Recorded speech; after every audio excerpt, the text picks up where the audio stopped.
राधे मां के खिलाफ कानूनी कार्रवाई की शुरुआत केस दर्ज होने के साथ ही शुरू हो गई थी। आज उसी कड़ी में मुंबई पुलिस एक कदम आगे बढ़ी और दोपहर 12:20 पर उन्होंने कांदिवली पुलिस स्टेशन में पूछताछ के लिए बुलाया। घंटे भर की पूछताछ में सहयोग करने के बाद राधे मां ने सवालों के जवाबों को टालना शुरू कर दिया, ये सूत्र हमें बता रहे हैं। राधे मां के असहयोग के बाद उनकी सहयोगी छोटी मां को भी पुलिस ने पूछताछ के लिए बुला लिया। इस वक्त जब हम ये कार्यक्रम कर रहे हैं, मुंबई पुलिस राधे मां से लगातार पूछताछ कर रही है।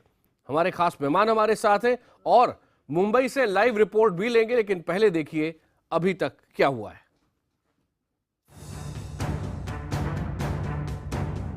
खुद को देवी का अवतार बताने वाली राधे मां जब पूछताछ के लिए कांदिवली थाने के लिए निकली तो बहुत कुछ बदला बदला था। ना ही उनके चेहरे का श्रृंगार पहले की तरह चमक रहा था और ना ही हाथ में फूल ही था। एक भक्त ने गोद में उठाकर राधे मां को कार में बिठाया और गाड़ी निकल पड़ी मुंबई पुलिस के बुलावे पर तय ठिकाने की ओर। बीच में वर्ली में कुछ देर के लिए राधे मां रुकी और फिर काफिला चल पड़ा। रास्ते में ट्रैफिक सिग्नलों पर कभी राधे मां अपना चेहरा छुपाती तो कभी चेहरे से पल्लू हटाती। कांदिवली थाने पहुंचने के बाद राधे मां को जमीन पर अपने पांव रखने पड़े। पुलिस ने भक्त की गोद की बजाय उन्हें पैदल ही पूछताछ के लिए थाने के भीतर आने को कहा। थाने में त्रिशूल लेकर घुसने से उन्हें मना कर दिया गया। पुलिस ने जैसा चाहा वैसा ही हुआ। सैकड़ों समर्थकों, मीडिया का हुजूम और देखने वालों की भीड़ के बीच राधे मां कांदिवली थाने के उस कमरे में पहुंची जहां मुंबई पुलिस की 2 महिला इंस्पेक्टर और एक जांच अधिकारी पूछताछ के लिए उनका इंतजार कर रहे थे। पुलिस अफसर के सामने एक प्रश्नावली थी। पुलिस के सामने पूछताछ के लिए हाजिर हुई राधे मां बेहद सामान्य तरीके से उनके सामने पेश आ रही थी। पुलिस उनसे सवाल पूछ रही थी और राधे मां उनका जवाब भी दे रही थी। आवाज वही चीर परिचित अंदाज में बेहद धीमी, लेकिन पुलिस ने उनकी इस पूरे बयान को अपने कैमरे में रिकॉर्ड किया। लेकिन जैसे जैसे वक्त बीतता गया, पुलिस के सवाल भी सख्त होते गए और राधे मां भी जवाब में आनाकानी करने लगी। मुंबई पुलिस ने सामान्य बातचीत के साथ पूछताछ शुरू की। सबसे पहले राधे मां के बारे में सामान्य जानकारी ली गई। मसलन पूछा गया, आपका पूरा नाम क्या है, आपकी जन्म की तारीख क्या है, आपका पता क्या है, मुंबई में आपका अपना घर है या आप किराए के मकान में रहती हैं, जिस मकान में आप रहती हैं वो किसका है, मुंबई में आप कहां कहां रहती हैं, क्या आपके पास पासपोर्ट है, जिस पते से पासपोर्ट बना क्या आप वहां रहती हैं। इसके बाद पूछताछ में शामिल अफसरों ने राधे मां के खिलाफ लगे आरोपों से संबंधित सवाल पूछे। इसकी शुरुआत कुछ इस तरह हुई, आपको पता है कि आप पर क्या क्या आरोप लगे हैं, आपके कार्यक्रम माता की चौकी में कैसे एंट्री होती है। इसके बाद पुलिस ने दहेज के लिए उकसाने से संबंधित शिकायतों पर सवाल किए। पुलिस अफसर ने पूछा, क्या आपके खिलाफ दहेज के लिए उकसाने का केस दर्ज कराने वाले को आप पहचानती हैं? केस दर्ज कराने वाले के साथ आपका क्या संबंध है? इसका जवाब राधे मां ने हामी दिया। राधे मां ने बताया कि शिकायत दर्ज कराने वाला परिवार उनका भक्त है। इसके बाद राधे मां से इसी से जुड़े सवाल एक के बाद एक दागे गए। शिकायत करने वाली महिला के साथ आपका क्या रिश्ता है?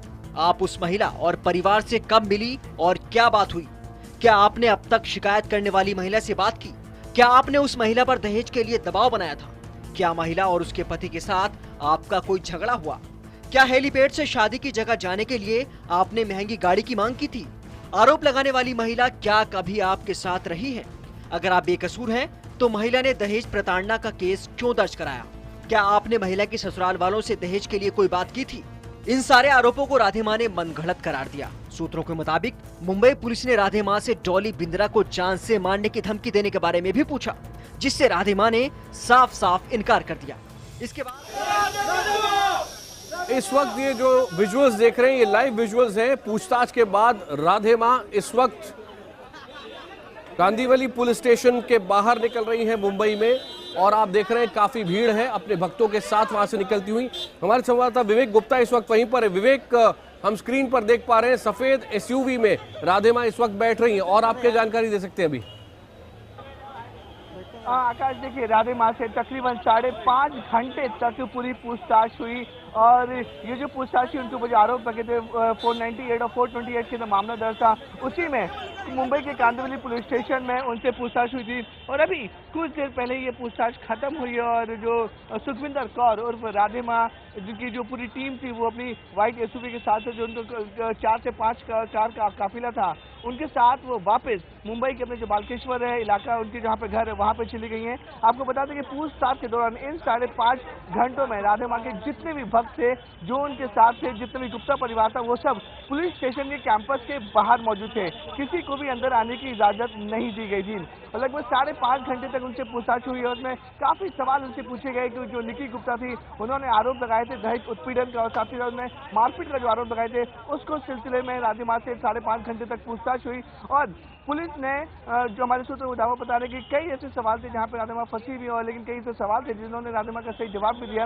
अब इसका कंक्लूजन निकाला जाएगा कि जो राधे माँ के ऊपर आरोप लग रहे हैं वो सही है या गलत। आकाश जी विवेक हमारे साथ ही रहे तो हमारी खास रिपोर्ट आप देख ही रहे थे और आपने अभी भी देखा कि 5.5 घंटे की पूछताछ के बाद राधे माँ इस वक्त कांदिवली पुलिस स्टेशन से निकली ही हैं।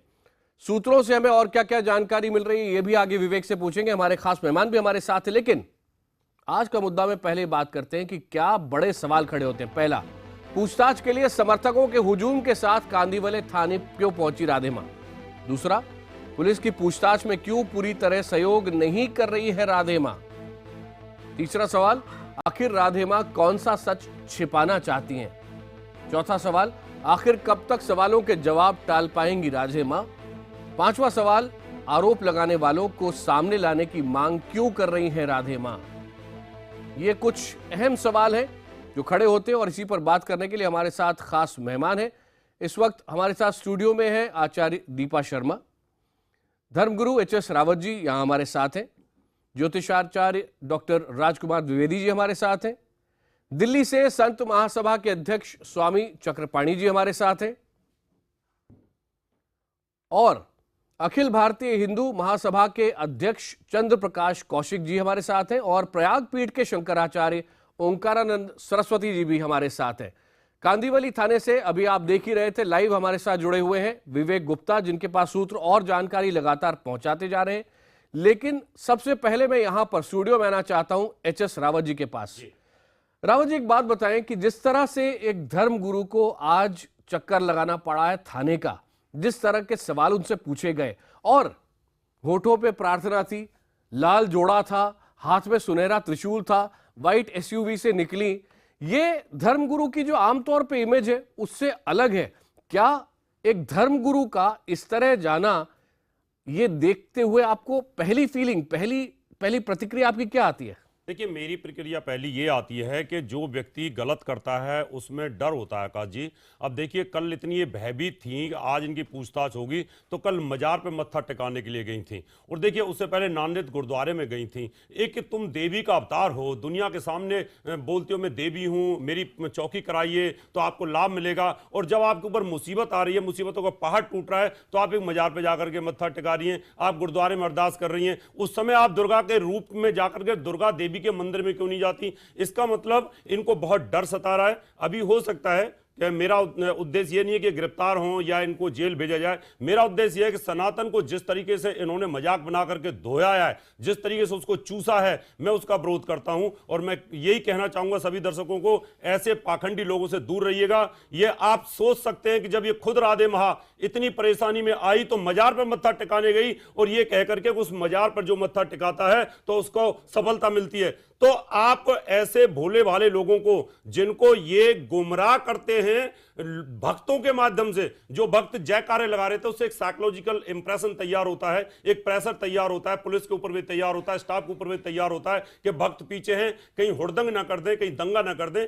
इसलिए उन्होंने उस व्यवधान को दबाने की कोशिश की है। इसलिए मैं आपको फिर अलर्ट करना चाहता हूं, आप बार बार इस बात को, मेरी बात पे जाइएगा, जो खुद इतनी बड़ी संत होकर के, देवी की अवतार होकर के मजार पे मत्था टेकती हो तो लानत है ऐसे भक्तों के ऊपर जो इनके पीछे लगते हैं। मैं इसका घोर विरोध करता हूं आकाश जी। अखिल भारतीय हिंदू महासभा के अध्यक्ष चंद्र प्रकाश कौशिक जी आपका जवाब देना चाह रहे हैं। कौशिक जी।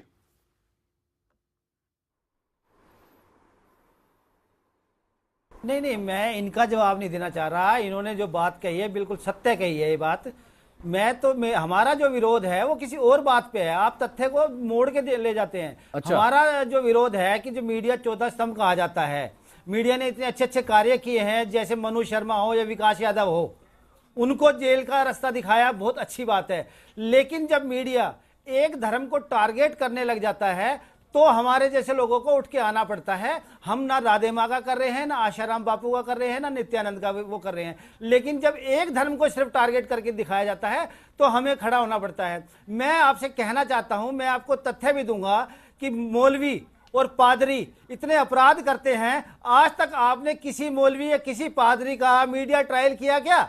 हम ये इस मीडिया ट्रायल के खिलाफ, अगर इस तरह का मामला कोई सामने आएगा तो वो भी उठाया जाएगा। कौशिक साहब, जो बुरा बोएगा वो बुरा काटेगा। बिल्कुल, और चाहे किसी भी धर्म का हो। आपकी बात को ही मैं आगे बढ़ा रहा हूं। लाइन चलाने के बाद आपकी बात को मैं आगे बढ़ा रहा हूं कि जहां भी कचरा इकट्ठा हो जाए, जहां भी गंदगी हो, चाहे वो हिंदू धर्म हो, चाहे वो इस्लाम हो, चाहे वो ईसाई हो या किसी भी धर्म का हो, उसके खिलाफ मीडिया को खुलकर बोलना चाहिए। और भारत में भी और दुनिया भर में, खासतौर पे आप देखिए जिस तरह से ईसाई धर्म के ऊपर जब पीडोफाइल्स का मामला सामने आया था, बच्चों के यौन शोषण का मामला सामने आया था, तो बाकायदा उसका पूरी दुनिया में उस पर सवाल उठे थे।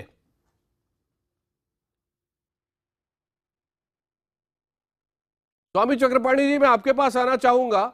आप राधे मां का जो स्वरूप अभी देख रहे हैं और जिस तरह से उनको थाने में अब जाकर 5.5 घंटे तक जवाब देने पड़े हैं, क्या एक धर्म गुरु को यह नौबत आने देनी चाहिए?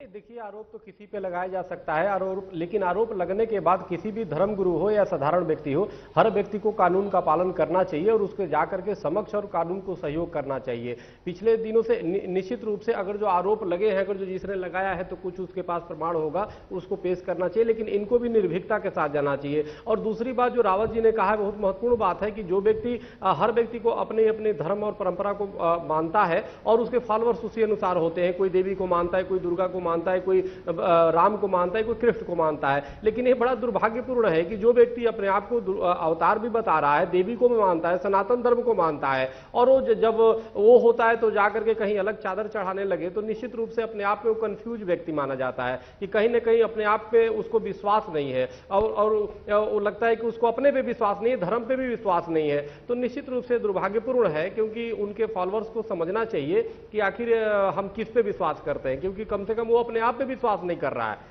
तो निश्चित रूप से ये चिंतनीय है। और सनातन धर्म बड़े वैज्ञानिक धर्म है, जो भौतिक विज्ञान, जीव विज्ञान और ब्रह्म विज्ञान है, यानी ब्रह्म से साक्षात्कार कराता है, ब्रह्म से साक्षात्कार कराता है, ब्रह्म से नहीं। तो हमारा सनातन धर्म ब्रह्म का नाम नहीं है, ब्रह्म का नाम है। तो निश्चित रूप से इसको समझना होगा, सनातनियों को भी समझना होगा, पूरे हिंदू समाज को। और दूसरी बात, ये एक बात और भी है कि निश्चित रूप से मीडिया ट्रायल तो नहीं होना चाहिए जिस प्रकार से, क्योंकि इससे सनातन धर्म का तो काफी नुकसान होता ही होता है और काफी इससे प्रभावित होता है। तो तिल का ताड़ जैसे बना दिया जाता है, लेकिन अगर अपराधी कोई भी है तो उसको बिल्कुल उसको सजा होनी चाहिए, चाहे कोई भी हो। कारण ये मीडिया ट्रायल स्वामी जी इसलिए होना चाहिए कि जो लोग बेखौफ लोगों को लूट रहे हैं और धंधा बना रखा है जिन्होंने हिंदू धर्म के नाम पर, अगर उनका मीडिया ट्रायल नहीं होता है, पैसे ले दे करके मामले रफे दफे करते हैं, मीडिया में आने के बाद इनको भय बनता है। अभी देखिए कितने लोग छिप गए, जो नकली महामंडलेश्वर बने थे वो छुप गए, पदों को वापस कर रहे हैं, विड्रॉ कर रहे हैं कि हमें नहीं बनना, हमें नहीं बनना। इसलिए अगर मीडिया ट्रायल ऐसे लोगों का होता रहेगा तो निश्चित तौर पर हिंदू धर्म में से गंध हटेगा, छटाई होती रहेगी और सफाई होती रहेगी। इसलिए मैं मीडिया को साधुवाद देता हूं, धन्यवाद देता हूं कि ऐसे जो पाखंडी लोग हैं, जो लोग भोले भाले लोगों को चूसते हैं, उनका शोषण करते हैं, मीडिया उसको दिखाता है और उससे लोगों में अवेयरनेस आ रही है। अब जो लाखों भक्त राधे मां के थे वो हट गए, उनको पता चल गया कि ये देवी नहीं है, ये तो लोगों को लूटती है। जब खुद के ऊपर प्रॉब्लम आई तो मजार पे जाके चादर चढ़ा रही है। लोगों को समझ आ गई है कि आसाराम बापू भक्त नहीं है, वो जेल में जाकर के अपने को छुड़ा नहीं पा रहे हैं। ऐसे लोगों का मीडिया ट्रायल होना ही चाहिए, जिससे संतों में जो जिस प्रकार से शोषण कर रहे हैं लोगों का, उसमें छटाव आएगा। इसलिए स्वामी जी, आप संत महासभा के अध्यक्ष हैं, मैं आपसे निवेदन करूंगा। और साथ में अभी एक राष्ट्रीय संत आयोग बना है और वो उसमें भी ये ट्रायल जाना चाहिए। नहीं, बिल्कुल आप जो बात कर रहे हैं, ट्रायल होने की बात जो कर रहे हैं, बिल्कुल होना चाहिए, लेकिन सबके साथ न्याय होना चाहिए। चाहे कोई भी किसी भी मजहब और धर्म को मानता है, सबके साथ बराबर ऐसा होना चाहिए। स्वामी जी, लेकिन एक काफी पुलिस दिनों वाले से का ये ट्रायल देखने में आ दिखाइए रहा है कि रिश्वत ऐसा नहीं हो लेते रहा हुए, है। वो हजार पुलिस वाले डर जाते हैं रिश्वत लेने से। मीडिया ने कितना कंट्रोल किया है, कितना करप्शन कंट्रोल कर दिया मीडिया ने। पॉलिटिकल लोग रिश्वत लेने से डरते हैं, सरकारी कर्मचारी रिश्वत लेने से डरते हैं, उनको पता है कैमरा लग जाएगा, वो बेचारे घबरा जाते हैं। इसलिए ये कैमरा तो ऐसे पाखंडियों पर लगना ही चाहिए। अभी और बहुत सारे ऐसे पाखंडी हैं जिन पे इस कैमरे की लगने की जरूरत है, और उनका मीडिया ट्रायल भी करने की जरूरत है, तभी जाकर के हिंदू धर्म से गंदगी हट पाएगी। नहीं तो रोज नए बाबा, डमरू वाले बाबा, आसमान वाले बाबा, समोसे वाले बाबा, पता नहीं कितने बाबा तैयार हो जाएंगे और लोगों को ऐसे ठग रहे हैं और लोग भी मूर्ख बन रहे हैं, क्योंकि हिंदू धर्म में अभी इतनी चेतना नहीं है। सबके साथ इसी तरह के बर्ताव होने चाहिए, चाहे किसी भी मजहब नहीं, के तो मैं तो मानने आपसे वाले सहमत लोग हैं, हूं। हर जगह भ्रष्टाचार मैं है। आपसे सहमत हूं कि अगर इस्लाम में ऐसा कोई मौलवी सामने आए तो उसको भी इसी तरह से उसको दुनिया के सामने लाना चाहिए, और यह हमारा मीडिया का काम है। अगर हम नहीं करते तो हमें कहीं ना कहीं सोचने की जरूरत है। अगर ईसाई धर्म में या सिखों के बीच में कोई इस तरह के गुरु होते हैं तो उन पर भी सवाल लोगों को ही उठाना चाहिए, और मीडिया को उसके बाद उसको सबके सामने लाकर दिखाना चाहिए। आकाश जी, आपके मीडिया ट्रायल के कारण अभी अखाड़ों में इतना भय घुस गया है, इतने डर गए हैं कि मीडिया के सामने आने के लिए तैयार नहीं है। उनको पता है कि अगर अब दोबारा से सजदानंद जैसा या दोबारा राधे मां जैसा महामंडलेश्वर बना दिया तो जो छींचलेदारी अखाड़ों की होने वाली है, पब्लिक उठा उठा करके उनके ऊपर पत्थर फेंकेगी। यह स्थिति आ गई है। तो मैं तो आपको साधुवाद देता हूं, मीडिया को साधुवाद देता हूं कि लगातार आपके कैमरे जहां लगे रहेंगे वहां पर इस तरह से शोषण कम होगा, भ्रष्टाचार कम होगा। आप इस साधुवाद के पात्र हैं आकाश जी।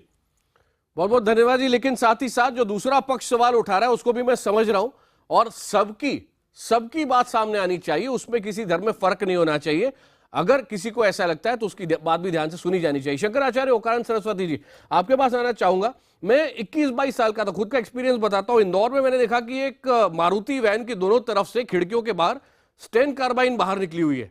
तो मैंने सोचा ये क्या है, मैं उत्सुकतावश उसके पीछे गया तो मालूम पड़ा एक संत हैं जो स्नान करने जा रहे हैं वहां ओपन एक एरिया में, तो उनके साथ में 4 स्टेन कार्बाइन वाले लोग खड़े। मैंने कहा कौन है ये साहब? तो उन्होंने कहा ये संत आसाराम जी हैं।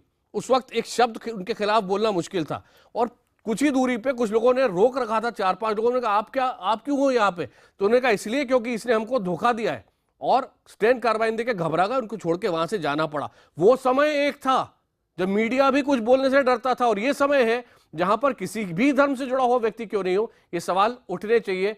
सरस्वती जी, आप क्या कहते हैं?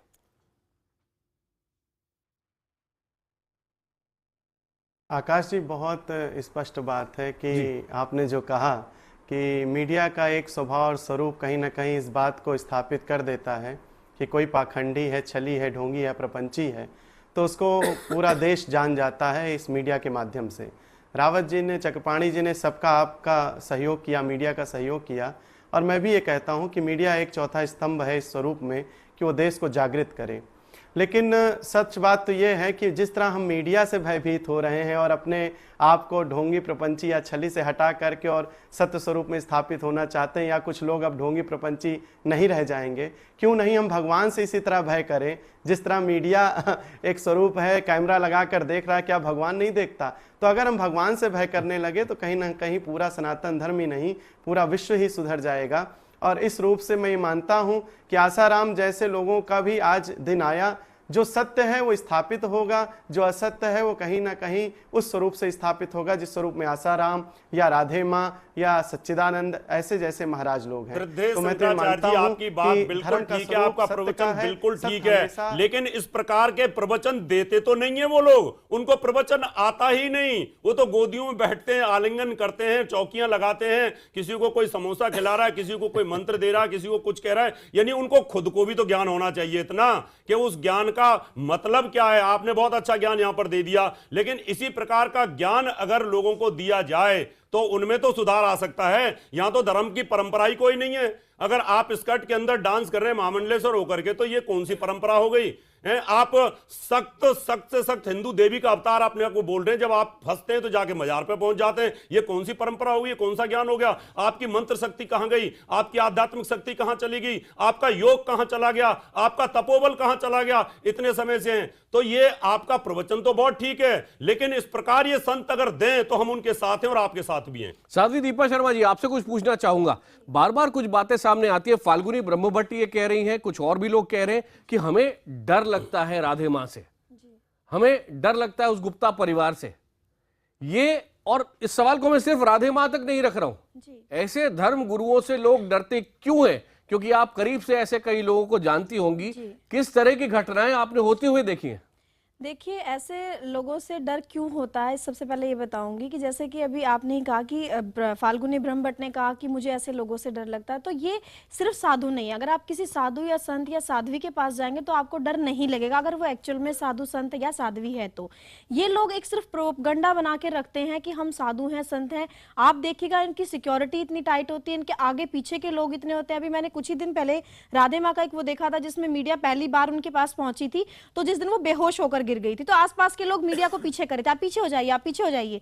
तो इसका कहने का मतलब कि इतना ज्यादा आवरण, झूठा एक ढोंग बना के रखते हैं कि, और फिर ऐसे लोग बड़े बड़े लोगों से लिंक रखते हैं, ऐसे लोग धमकियां देते हैं इनडायरेक्टली, जो मुझे भी मिली हैं। मैं मीडिया को यहाँ बताना चाहूंगी बैठकर, 3 दिन से लगातार, मैं अभी नहीं थी टीवी पे, मुझे लगातार धमकियां मिल रही हैं।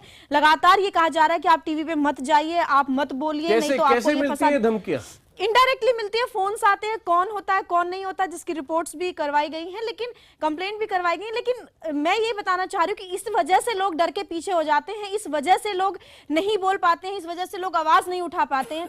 क्योंकि हम यहाँ आते हैं मीडिया में तो शायद हमारा थोड़ा भय खुलता है और हम इन चीजों की शिकायत कर सकते हैं। लेकिन अगर आम आदमी की बात की जाए, जैसे कुछ लोग कहते हैं कि आम आदमी क्यों नहीं शिकायत करता, बहुत बार ये सवाल उठाया मीडिया में कि आम आदमी क्यों नहीं शिकायत करता, और अब क्यों लोग शिकायत कर रहे हैं, एक के बाद एक आगे क्यों आ रहे हैं? तो उसका यही रीजन होता है कि अगर एक आदमी हिम्मत करके आगे बढ़ता है तो दूसरे की ही भी हिम्मत बढ़ती है कि अगर एक गलत कर रहा था और हमारे साथ भी इसी ने गलत किया था तो उसकी आवाज उठाने की हिम्मत बढ़ती है। और ऐसे लोगों को, ये जो लोग होते हैं, इसी तरह से लोगों को डराते और चुप करा देते हैं। राजकुमार द्विवेदी, जो लोग परेशान हैं, जो अपनी जिंदगी में किसी न किसी चुनौती का सामना कर रहे हैं, उनको यह बताना कि एक देवी माँ यहाँ बैठी है, उनके आलिंगन करने से या चुंबन करने से या उनके पास बैठ जाने से इससे आपका भविष्य बदल जाएगा, वर्तमान बदल जाएगा, ये संभव है?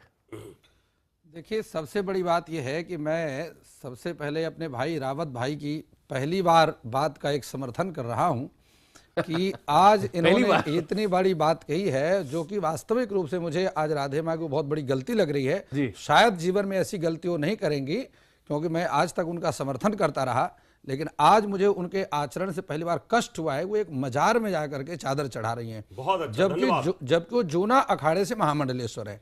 अगर कहीं मैं होता तो शायद मैं उनको रोकता इस बात के लिए कि आपको ये नहीं करना चाहिए। अपने धर्म का त्याग करके दूसरे धर्म को ग्रहण करना किसी भी संकट काल स्थिति में भी नहीं करना चाहिए, और वो समाज के मार्गदर्शक हैं। लेकिन एक बात और भी कहना चाहूंगा कि ये तो उनकी जो निगेटिव जो पक्ष है वो मैंने आपको बताया जी। राधे माँ जो है वो जूना अखाड़े से महामंडलेश्वर है, और महामंडलेश्वर अभी भी है।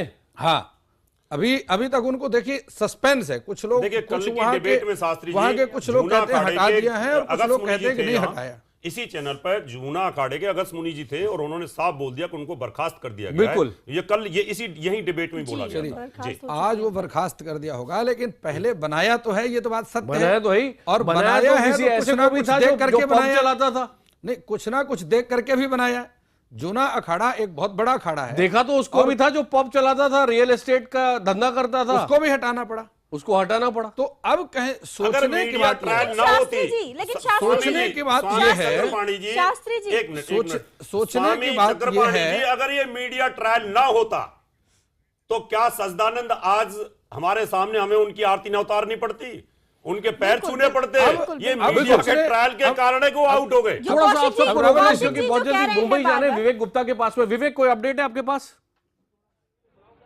अपडेट ये कि क्या क्या क्वेश्चन पूछे हैं और जी बताएं वो है पूरा अपडेट बताएं। आकाश, आपने सवाल आकाश अपना सवाल फिर से जी दोहराएं। अपडेट दे हमें कि क्या क्या सवाल पूछे गए और क्या जवाब दिए गए राधे मां से। आकाश देखिए, ये जो पूरी पूछताछ हुई है तकरीबन 5.5 घंटे तक पूछताछ हुई है, जिसमें 3 अधिकारी मौजूद थे और जो पुलिस सूत्र बता रही है कि 70 से 75 सवाल पूछे गए हैं और हर एक सवाल का जवाब देने में राधेमा को तकरीबन 3 से 4 मिनट लगे हैं। और बताया जा रहा है कि जब कोई कठिन सवाल आता था जिसमें राधेमा रोई भी हैं तो ये काफी धीमे धीमे बोली थी, जिससे पुलिस अधिकारियों को उनका स्टेटमेंट रिकॉर्ड करने में इतना लंबा समय लग गया। तो आप समझ सकते हैं जो 70 से 75 सवाल थे उनको पूरा स्टेटमेंट रिकॉर्ड करने में 5.5 घंटे का समय लगा है। हालांकि पुलिस जो हमें सूत्र बता रहे हैं कि वो अपनी जो जवाब है उनसे संतुष्ट किसी सवालों में नहीं है, हालांकि किसी सवालों में संतुष्ट दिख रहे हैं। इसलिए पुलिस का मानना है कि अभी ज्यादा डिस्क्लोज इस पूरे मामले में नहीं कर सकते हैं, लेकिन जो स्टेटमेंट रिकॉर्ड किया गया है उससे आप अंदाजा लगा सकते हैं कि 70 से 75 सवाल 5.5 घंटे में रिकॉर्ड किए गए हैं और बीच बीच में तकरीबन 20 से 25 मिनट वो रोई भी हैं, जिससे आप अंदाजा लगा सकते हैं कि कहीं ना कहीं उन्होंने जो गलती की उन्हें एहसास हो रहा होगा। और पुलिस सवाल दाग रही थी उनके ऊपर, 3 अधिकारी लगातार उन पर सवाल दाग रहे थे कि निकी गुप्ता के ऊपर जो आरोप लगाए हैं वो सही है या गलत। उसको लेकर आप अंदाजा लगा सकते हैं कि जो सुखविंदर कौर है और राधेमा कितनी ज्यादा नर्वस थी, कितनी ज्यादा टेंस में थी, जिसकी वजह से उन्हें सवालों का सामना करते समय रोना भी पड़ा। आकाश, विवेक एक ब्रेक ले रहे हैं, सारे खास मेहमान हमारे साथ हैं, लेकिन विवेक बहुत महत्वपूर्ण बात बता रहे हैं। देवी रूप में वहां पर बैठी हुई थी राधे मां और जब कठिन सवाल पूछे जा रहे थे तो रो रही थी।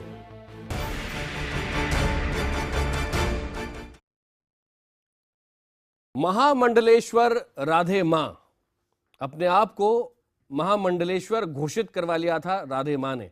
और हमारे साथ खास मेहमान है इस वक्त हमारे साथ बात करने के लिए। आज राधे मां से पुलिस लगातार सवाल पूछ रही थी, 5 घंटे से ज्यादा पूछताछ हुई, 70-75 से ज्यादा सवाल थे, मुंह से बोल नहीं फूट रहे थे। हालांकि हाथ में सुनहरा त्रिशूल लेके बैठी थी, लाल जोड़े में बैठी थी और साथ ही साथ आंखें बीच बीच में बंद कर ली थी, सब सूत्र बता रहे हैं हमें। और उसके बाद 20 से 25 मिनट, 5 घंटे से ज्यादा पूछताछ, उसमें 20 से 25 मिनट राधे मां रोती रही। सबसे पहले यहीं पर स्टूडियो में आ रहा हूं राजकुमार द्विवेदी जी के पास में, ज्योतिषाचार्य हैं। क्या असली धर्म गुरु आप मानते हैं राधे मां को? देखिए, आपको मैं बड़ा स्पष्ट बता दूं कि वो असली धर्म गुरु हैं, इसमें कोई संदेह नहीं है। और इस बात को बंबई हाई कोर्ट ने भी माना है और उनको जमानत दे दिया है, क्योंकि जितने कोर्ट ने जमानत तो दे दी है, लेकिन असली धर्म गुरु माना है, ये सवाल अलग है। कोर्ट सारे जमानत तब देती है क्योंकि पहले उनकी जमानत अर्जी खारिज हो चुकी थी और अब बंबई हाई कोर्ट ने इसलिए उनको दे दिया क्योंकि कोर्ट को लगा कि इनके ऊपर झूठे आरोप लगाए जा रहे हैं और झूठे आरोप लगा करके इनको फंसाने का प्रयास किया जा रहा है। आपके हिसाब से जैसा कि महामंडलेश्वर के पद से उनको बर्खास्त किया गया वो भी गलत किया गया? नहीं, पहली बात तो यह है कि पहली गलती तो उन्होंने यह करी जो उनको महामंडलेश्वर बनाया और उससे भी बड़ी गलती धर्म गुरु है भी आप बोल रहे हैं और कह रहे हैं कि महामंडलेश्वर। आप पूरी बात सुन लीजिए, आप पूरी बात सुन लीजिए। गलती किसने की महामंडलेश्वर बनाया जिन्होंने? रावत जी, मुझे अपनी बात रखनी, गलती किसने की? उनको बर्खास्त करने की सबसे और भी बड़ी गलती हुई। शास्त्री जी गलती किसने की? अब महामंडलेश्वर उनको बनाया था तो अखाड़ा परिषद ने गलती किसने कुछ की? देख करके बनाया। शास्त्री जी गलती किसने अब की? ये अखाड़ा देखिए रावत जी, महामंडलेश्वर आप लोग बनाते हैं तो आपकी गलतियां हैं। नहीं, गलती किसने की? आपने उनको महामंडलेश्वर बनाने की बनाया किसने? मैं तो समझता हूं कि रावत जी की सबसे बड़ी गलती जो इतने बड़े टीवी चैनल पर बैठ मुझे ये बताओ, एक महामंडलेश्वर पर लांछन लगाना, मुझे ये बताइए, हाई कोर्ट ने जमानत दे दिया। इनको कौन सा ज्ञान है? आप ज्ञान बताइए। जिनको हाई कोर्ट ने जमानत दे दिया, हाई कोर्ट ने जिसको सही माना, ज्ञान की बात कर रहे हैं रावत जी। मैं तो मानता हूं कि आपकी सबसे बड़ी गलती है। कौन सा ज्ञान आता है? इतने बड़े टीवी चैनल पर बैठकर कौन सा ज्ञान आता है?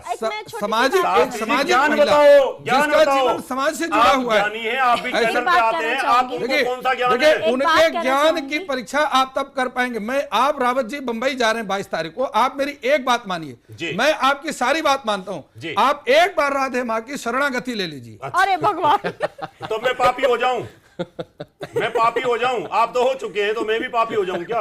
आप ज्योतिषाचार्य हैं, मैं आपसे ये जानना चाहता हूं, उनका कोई एक ज्ञान तो बता दो। आपको मंत्र आता है, आपको वेद मंत्र आता है, आपको ज्योतिष आती है, आपको क्रम कांड आता है, मुझे भी ये सब चीजें आती हैं। आप उनकी एक बात बताइए। रावत जी, ज्ञान आप उनकी एक बात बताइए। ज्ञान की उत्पत्ति श्रद्धा से होती है। शास्त्री जी बात मत लटकाइए, आप उनकी ज्ञान की बात बताइए। आप टीवी पे बैठे हुए, कौन सा ज्ञान आता है राधे मां को? सच्ची बताएं। आकाश जी, आप ज्ञान की बात बताइए उनकी कोई भी।